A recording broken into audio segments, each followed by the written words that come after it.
This is macOS Ken. Eyeing the gap between supply and demand, Apple says fix your own phone if you wanna. And news of another investigation. It is Thursday, the 18th of November, 2021. I'm Ken Ray, and this is news from macOS Ken, brought to you by yours truly and sponsored by Upstart. Fair and fast personal loans. Learn more and check your rate at upstart.com/macOSKen. This show is also sponsored by Headspace. Meditation made simple. An interesting thing has happened to me since I started using Headspace. Mindfulness is less a thing I do now, and more a thing that happens. I'll give you an example. Lunch. Like almost everybody, I've spent forever reading news or scrolling Twitter or listening to a podcast while eating whatever I'm eating. Food's done and I barely remember eating it. At the same time, I barely noticed what was being talked about on the podcast or whatever I was reading. Since starting Headspace, it is easier to be present for one thing at a time. And that feels better. Things like that are happening more often. The Headspace app makes meditation and mindfulness easy habits to pick up, which makes my head a better place. Try it for yourself. Find some Headspace at headspace.com/macOSKen and get 1 month free of their entire meditation library. This is the best Headspace offer available, so go to headspace.com/macOSKen today. headspace.com/macOSKen.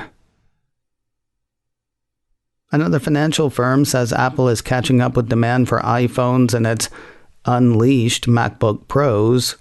Apple insiders had a gander at a note from Goldman Sachs. According to the note, MacBook Pro lead times remain elevated, but have been steadily reducing since the launch on the 18th of October. What we do believe from the data is that Apple's supply is gradually catching up to demand for both iPhone and Macs at this point in the cycle. The question remains, though, is that a mad production dash for the holidays or something that's going to stick? I guess we'll find out after the holidays. Goldman Sachs has a hold rating on Apple shares. The firm's price target on the shares is $142. If you're the type of person who thinks you could fix your own iPhone and other Apple gear if you only had the tools, the parts, and the instructions, Apple's going to let you have at it. The company issued a press release Wednesday announcing self-service repair. Apple says the program will allow customers who are comfortable with completing their own repairs access to Apple genuine parts and tools. The program kicks off with tools and parts for iPhone 12 and iPhone 13, specifically the most commonly serviced modules such as the iPhone display, battery, and camera. Other repairs will follow on, as will other devices. Round 2 will include repair manuals, parts, and tools for repairing Apple's latest Macs featuring its M1 series processors. If there is subtext to Apple's announcement, it might be, "Shut up now." At the top of the announcement, Apple says customers join more than 5,000 Apple-authorized service providers and 2,800 independent repair providers who have access to these parts, tools, and manuals. Later in the press release, Apple COO Jeff Williams says, in the past 3 years, Apple has nearly doubled the number of service locations with access to Apple genuine parts, tools, and training, and now we're providing an option for those who wish to complete their own repairs. Then later still, the press release goes in-depth on the expanding network of independent repair providers and Apple-authorized service providers in over 200 countries. Plus, they make things last and support those things with years and years of software updates. Seriously, shut up. If there is subtext. Seeming somewhat pleased with the announcement are the right to repair proponents at iFixit. That site ran a post on Apple's announcement on Wednesday. Quoting that post, Apple's landmark DIY repair announcement is a remarkable concession to our collective competency. Apple has long claimed that letting consumers fix their own stuff would be dangerous, both to us and our stuff. Now, with renewed governmental interest in repair markets, and soon after notably bad press for parts pairing, Apple has found unexpected interest in letting people fix the things they own. If there is subtext, it would be, "No, you shut up." In reading the post, one could really only call iFixit semi-stoked. Pairing of parts to hardware will be just as restrictive as it is for the company's independent repair provider program, said to be pretty restrictive. It'll also be as costly as the IRP program, said to be pretty costly. So, the post concludes, we'll keep fighting for laws that keep Apple and other manufacturers honest, but we're thrilled to see Apple admit what we have always known: everyone's enough of a genius to fix an iPhone. One more story from the repair shop. 9to5Mac says it looks like Apple is making good on its pledge to stop replacement screens in iPhone 13 from killing Face ID. Soon after the launch of iPhone 13, Indy repair shops found that replacing the display on Apple's latest phones broke Face ID, even if the replacement display was a genuine Apple part. After a bit of blowback, the company said it would stop that from happening with a future update. Now 9to5Mac says iOS 15.2 appears to be that future update.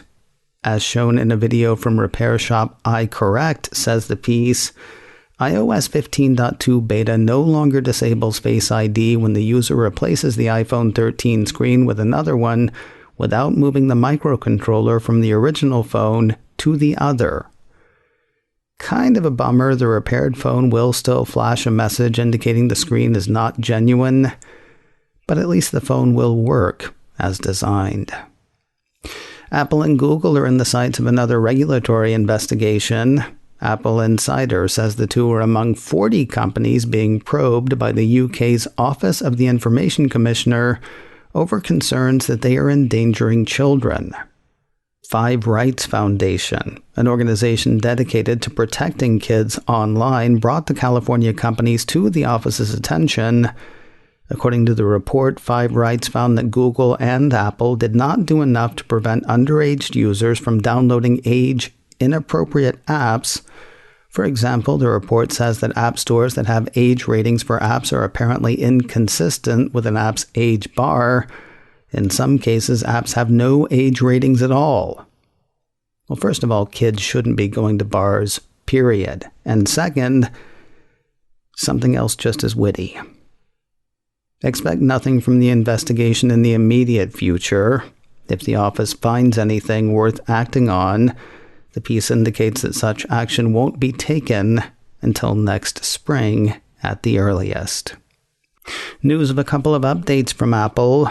One for some iPhones and another for some file makers. Starting with the big one, which is actually kind of small, Cult of Mac says Apple has released iOS 15.1.1, meant specifically for iPhone 12 and iPhone 13.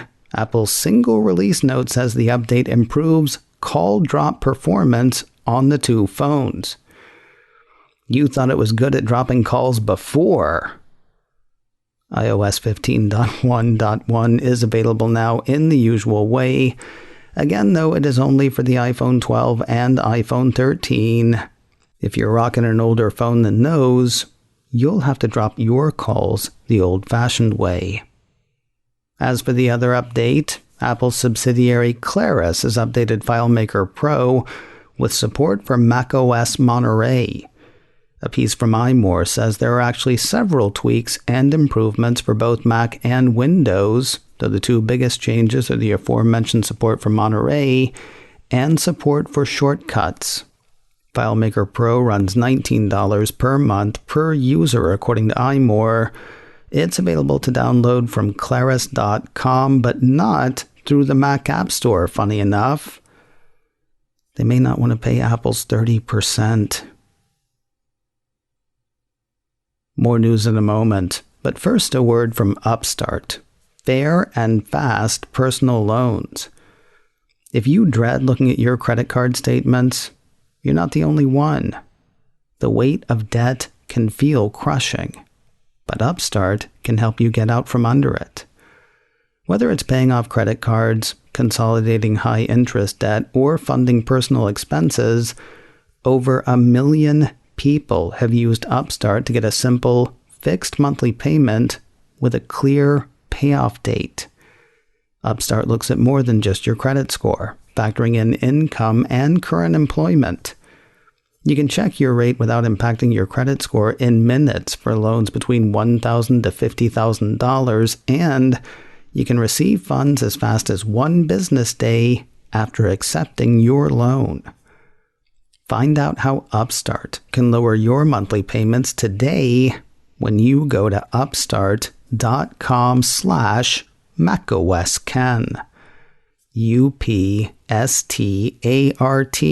That's upstart.com/macOSken.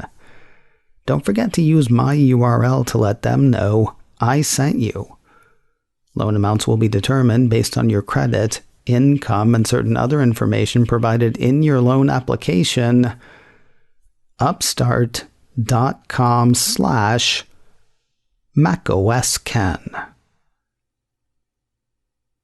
After waiting for what feels like ever, Apple's retail plans for India are apparently kicking into gear. 9 to 5 Mac says an Apple store was supposed to open in India this year, but, COVID. Well, that's not all behind us now. Apple is pressing ahead just the same. According to the report, Apple's head of recruiting in India posted to LinkedIn this week, saying that the company is hiring for what's in store, calling this one of the major milestones for Apple retail in India. The LinkedIn post says the Cupertino company is now hiring for 2 stores on the subcontinent, one in Delhi and the other in Mumbai. Making the pitch, the post says a job at Apple is unlike any other you've had. You'll be challenged, you'll be inspired, and you'll be proud, because whatever your job is here, you'll be part of something big and extraordinary. Applications are being taken through the company's careers website. No indications in the post on when the stores are likely to open. Ending the day in the Phantom Zone, starting with games of sport. 9 to 5 Mac says Apple seems to be actively developing a sports platform for Apple TV with home screen widgets and Siri integration.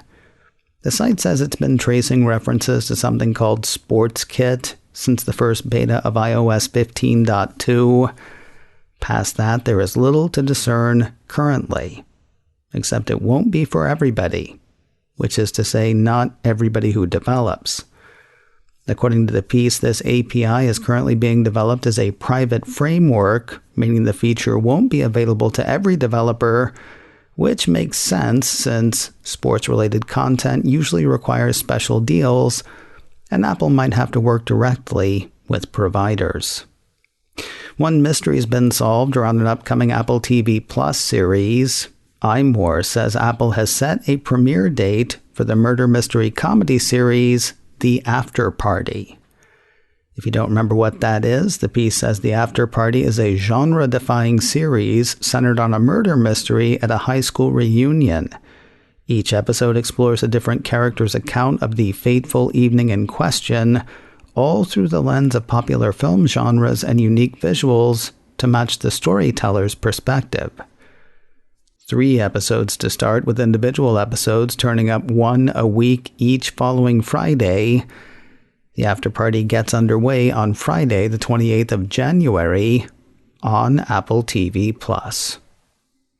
And finally today, just when you thought the comedy Ted Lasso had won every award it could possibly win, the entertainment industry finds new categories at which to throw statues. Deadline says the feel-good hit of The Darkest Timeline has been nominated for the 2022 ICG Publicists Awards. Okay, it's not so much the show that's been nominated as the person in charge of promoting it. According to Deadline, vying for the Maxwell Weinberg Award for Television Publicity Campaign are the individuals and teams behind Season 2 of the CW's Batwoman and the inaugural runs of Apple TV's Emmy-laden Ted Lasso, Amazon's The Underground Railroad, and Disney Plus's WandaVision.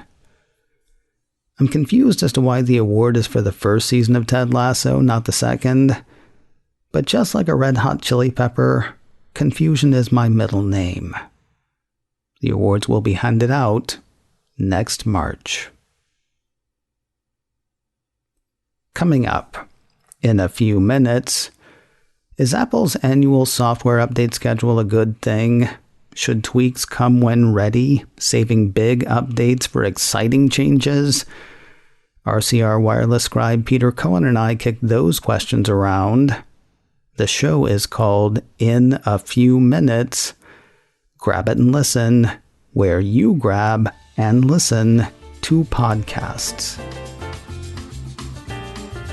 macOS Can, brought to you by me and sponsored by Headspace. Meditation made simple.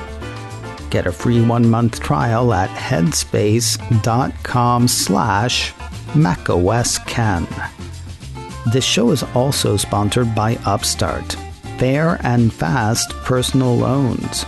Learn more and check your rate at upstart.com/macOScan.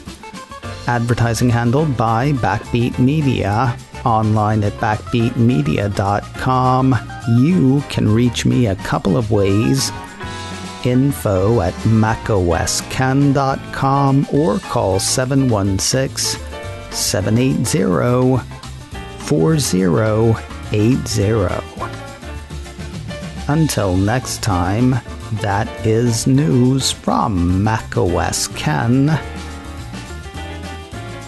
I'm Ken Ray.